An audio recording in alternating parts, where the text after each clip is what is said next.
Yo! So this is video 2 of 2 on significant figures.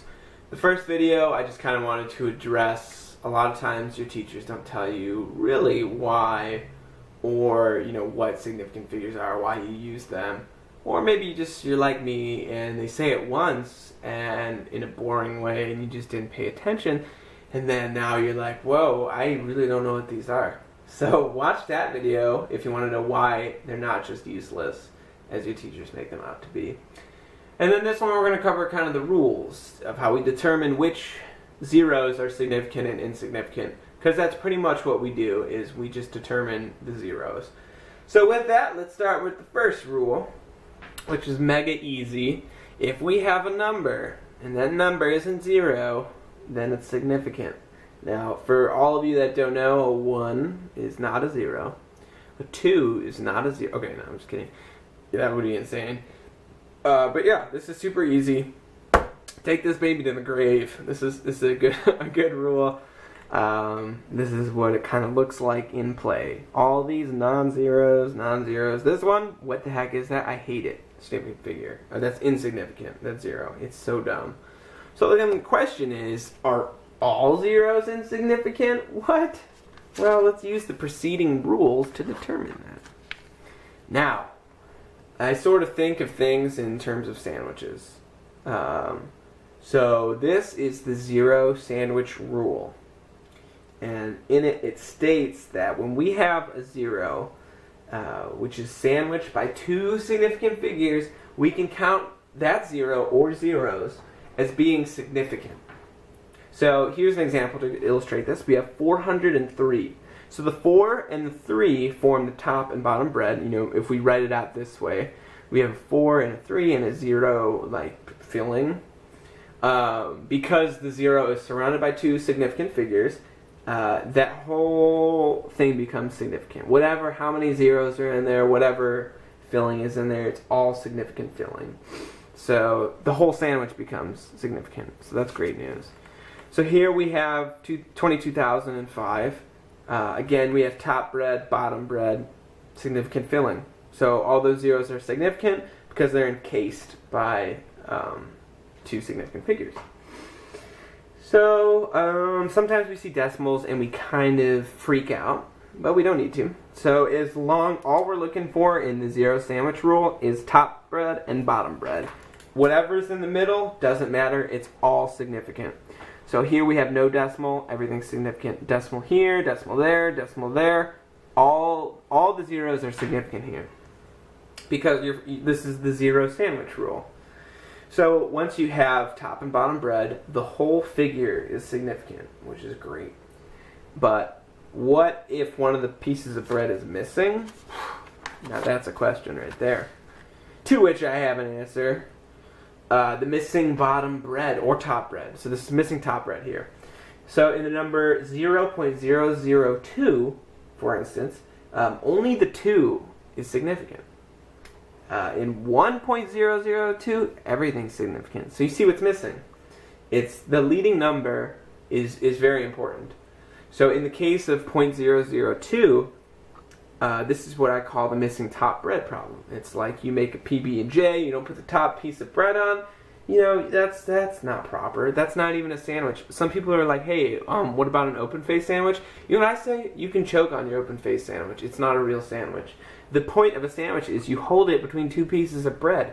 Open-faced sandwiches are for quitters. I'm sorry if that offended anyone. Anyways, where the heck was I? Oh yeah, so let's look at this one again. 0.0005, missing top bread. All of these zeros, oh my gosh, they are so insignificant that I hate them. That 5 is significant. So, because it's what? It's non-zero. So it's significant. But I hate those zeros so much because they're insignificant. They're so pointless. So I can only count zeros as significant if they have a top and bottom bun or bread, or if they have a top bun or bread. So if they have top bread and a decimal. I'm louder because that's important. So any zero, or any digit, or any zero following after a decimal is significant. If there is top bread if there is a significant figure. So let's look at that. I kind of encapsulate this rule in something I call the nerd rule. So in the nerd rule, I state that zeros following a decimal are always significant if, and only if, there is at least one significant figure before the decimal. Okay, so I'm talking like a weirdo right now, hopefully to help you remember it. So this isn't a sandwich rule. I'm sorry, this is the only non-sandwich one, really. But I think this is helpful. So I call it the nerd rule because to me it sounds like a dork, because all these numbers are significant. You have to like say them all. So it's like, actually, Mr. Southers, we measured 52.000000 grams. Like, you know, you sound like a dweeb, but you have to be that specific because we have top bread plus a decimal. Everything is significant. So for here, all 14 of these zeros are significant. Why? Because we have top bread and a decimal. So that's really what the nerd rule is. So now if we look at 00.005, first of all, this is a really dumb way to write a number, so don't do that. But because there's no top bread and there is a decimal, still, the decimal doesn't matter. All these zeros are going to be insignificant before the 5. And that's because there's no leading significant number. So I hate those zeros because they're all insignificant. This one, you have significant figure here and a decimal. Everything following after it, we're cool. Those are so significant, and I love them. So again, zeros following a decimal are always significant if, and only if, there is at least one significant figure before the decimal, and that's going to have to be a non-zero. The second one, whatever, who cares? But the first significant, it has to be a non-zero. So that's the nerd rule, and I think it's pretty easy. So, yeah, let me go back to the bread metaphor, or the sandwich metaphor with missing bottom bread. So in this, this is just like missing top bread, but it's missing bottom bread. So without a bottom bun or bread, and or a decimal, any zero is insignificant. So if we have a leading, we have top bread. So check that out. We got the 2. There's the filling. What the heck's holding that in? You can't just hold a sandwich by the top bun. That's how it goes on the floor, and everyone thinks you're a dingus because of it. So if you don't have that bottom bread, you don't have that bottom significant figure, every zero is going to be insignificant. And wow, what a waste of zeros. So right here, we throw a decimal here. Then we're kind of going back to the nerd rule, where it's like we have top bread and we have a decimal. So then all of these are significant. Wow, that's great. So here it is again, with the decimal moved kind of in 3 places. All of these zeros are significant, including the rest of the non-zeros and such. So decimals are kind of a powerful thing. So you put them here, you know, where we have 2 significant figures. We put it there, and now all of these are significant. So you don't just throw those puppies on wherever you want to. You got to be considerate. Okay, in summary, we have the first rule, which I didn't even write because it's so easy, that any number, if it's a non-zero, which is 1 through 9, is going to be significant. And that's awesome because we love significant figures. Then we have the zero sandwich, which is when we have a top piece of bread and a bottom piece of bread. And then the whole filling becomes significant. Significant filling. It's delicious. Then we have the nerd rule, which is actually Mr. Southers. We measure 22.0000, which is when we have a significant figure, at least one. I don't know why I underlined 22, because this is the only significant figure we needed, really. You have a significant figure in top bread, and then you have a decimal. With that, we're totally good. Everything here is significant. Then we have missing bottom bread, or missing top bread, which is where we have a significant figure, you know, at some point near the end, but not at the beginning. So the problem with that is we are going to, all the zeros are going to be insignificant. And missing bottom bread is just the reverse, where we have a significant figure at the beginning, but no significant figure at the end. Thus, it's not a sandwich, because we don't do open-face sandwiches, and all the zeros are going to be insignificant, and we hate them. Okay, so let's do some practice problems. So for these, try and find how many significant figures are in, what phone? My phone went off.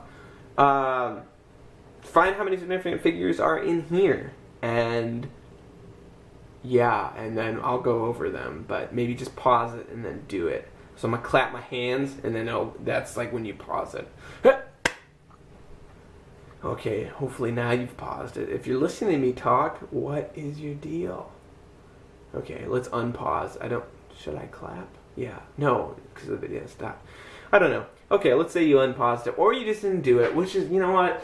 I'm trying to think. Yeah, I would do it actually, but whatever. You know, you just want to follow along. Okay, so the first one we got, what is this? This is a classic missing bottom bread problem. We have a beautiful significant figure right there. Oh, wonderful. But we got no bottom bread. So what the heck? I hate that. I hate that zero. So now we have only 2 significant figures because we didn't have bottom bread because we can't make a sandwich. Now what about this one? Ah, it's missing bottom bread, right? That's true. But it's got top bread plus a decimal. So this is the nerd rule. 40.00. You can't not say the zeros. And because of that, we got 4 sig freaking figs because that's how the nerd rule works. Now this is a classic. You know, if you want to look at it like nerd rule, you can, but I look at this just like a beautiful sandwich with delicious significant filling. So we have all 4 of those puppies are significant, so that's cool. All cool here. This, whoa. Yeah, I threw you for a ringer here. So, this is kind of, this is where you have to apply the rules, you know, in a more abstract way. This, what the heck is that doing there? We don't want that. That is a useless zero. That's a leading zero.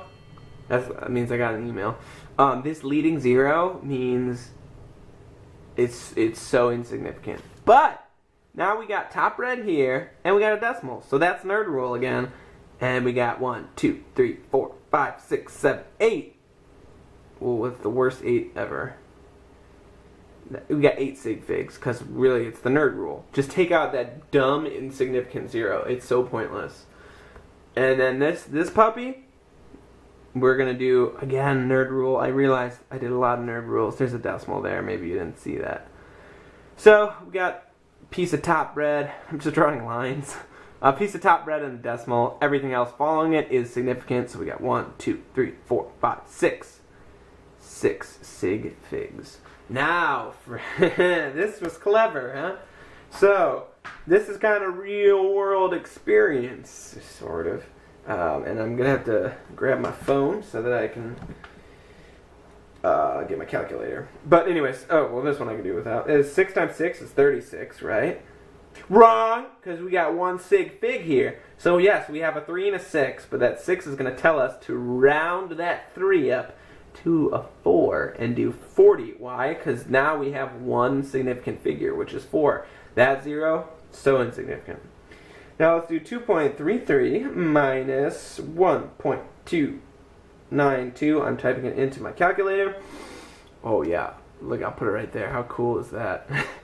So this is our answer from the calculator, 2.38. Now, is this too specific? Yeah, because we got 1, 2, 3 sig figs here. And this is, by my calculation, 4 sig figs.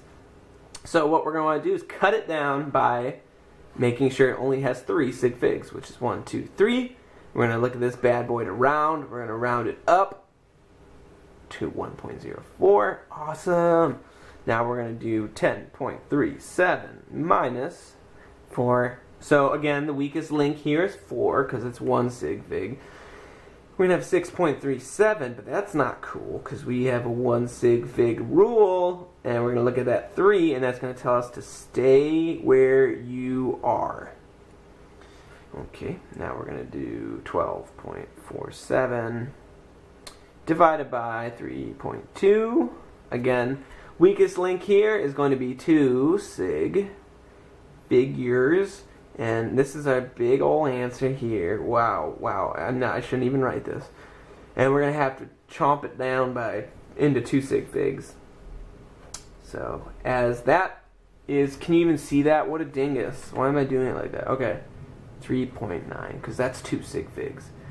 So, this is how you do significant figures. It doesn't get any harder than this. So yeah, I'm going to hopefully be posting more videos on chemistry for like high school and college to help you out, to show you why and how. But in the meantime, I love you dearly.